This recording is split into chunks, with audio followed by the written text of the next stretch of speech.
So, Champions of Chaos was one of the better DLCs of the Warhammer series.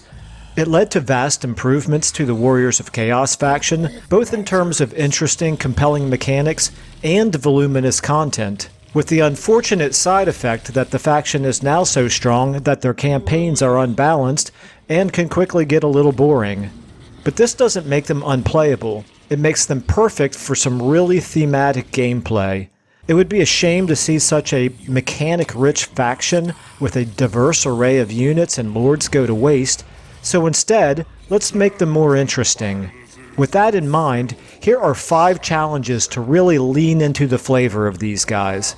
Note that these are not arbitrary, do this just to make the game harder things. Instead, they really lean into the flavor of the lord or faction.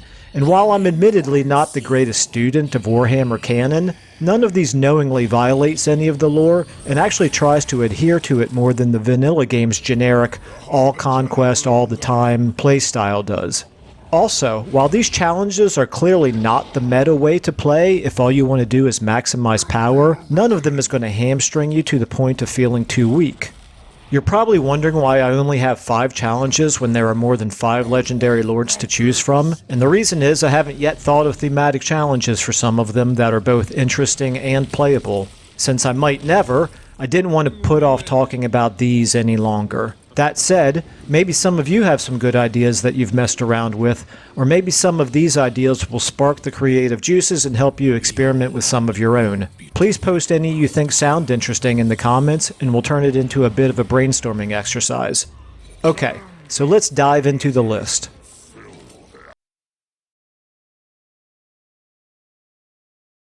Let's start this one with a question. Do you see anything wrong with this army composition? Well, if you buy into the conflicting beliefs of the followers of the Chaos Gods, then it follows that it would be really hard for a general to coordinate attacks of Marauders of Khorne and Slaanesh fighting side by side, with Nurglings in front of and shielding blue horrors of Tzeentch firing from behind. So the idea behind demonic rivalries is to force these units into separate armies. A strict interpretation would be demons and marked followers of a single chaos god per army, although a less strict but still very thematic version would be to allow all mixing but for the diametrically opposed, those being Nurgle with Tzeentch and Slaanesh with Khorne. An alternative method to handling this could be to base it on authority.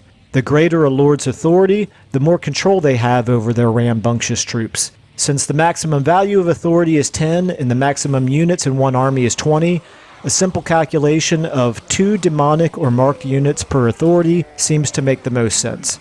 This also has the side benefit of making authority a more valued attribute, because like so many other things in vanilla, it's really not very important. Let's move on to my favorite champion of Chaos Lord, which probably won't come as a big surprise. Okay, bear with me, this one is going to sound crazy at first.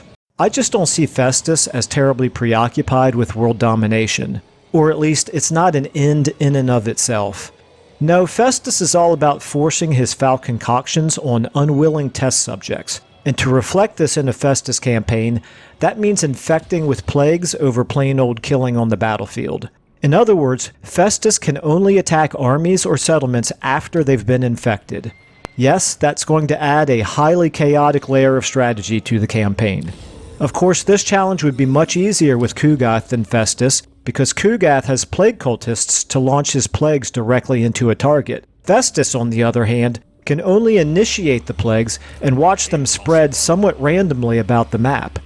On the flip side, Festus is in an extremely advantageous position to do this, with a dark fortress at his back, all the closely packed cities of the Empire ripe for plucking all around, and a strong army at his disposal. This challenge will turn your Festus campaign into a wild ride with lots of replayability. Something tells me it still won't appeal to most of you, however, so let's move on to another real challenge.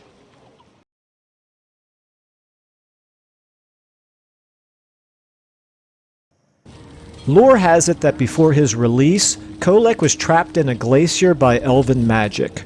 Or something, the particulars don't matter. Anyway, Kholek is angry and hungry for revenge, and the greenskins and ogres he starts next to just don't satisfy that appetite. He wants Ulthuan. Ignore these vanilla victory conditions. Look at how generic they are, the same for every lord.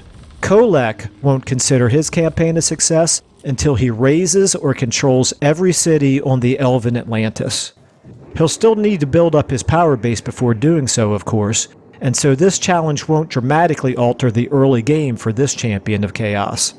Looking for a challenge that does?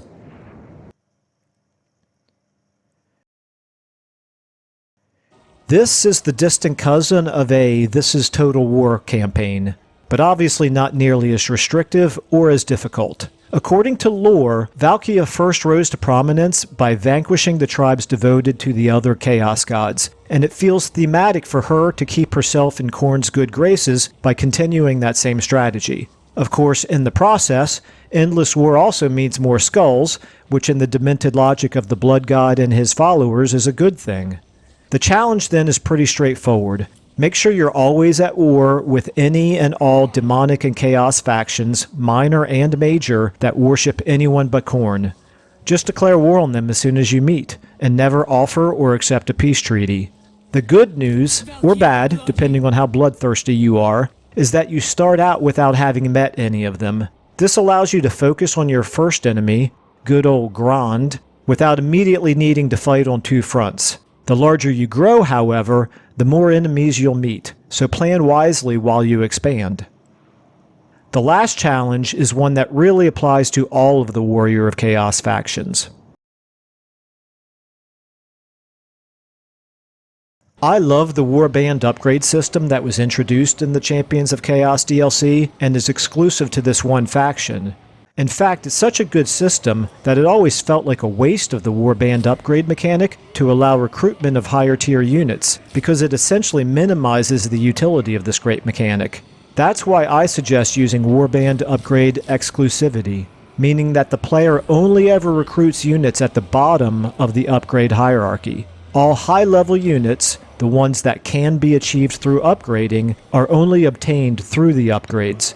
It's obviously a significant handicap to the player, but the Warriors of Chaos can definitely overcome that handicap, and it has a couple of really nice side benefits. 1. Upgrade exclusivity provides almost an RPG element to your units, causing you to become more attached to them as they improve. And 2. It adds a deeper layer of strategy to the game because the consequences of losing a unit are much more impactful. And well, that's it for now. I'll have more challenges for other factions, maybe even some more for Warriors of Chaos a little bit down the road. But for now, hopefully there was something here that can reinvigorate a Warriors campaign or two, and feel free to add your own ideas in the comments. Until then, thank you very much for watching, and I will see you in the next video.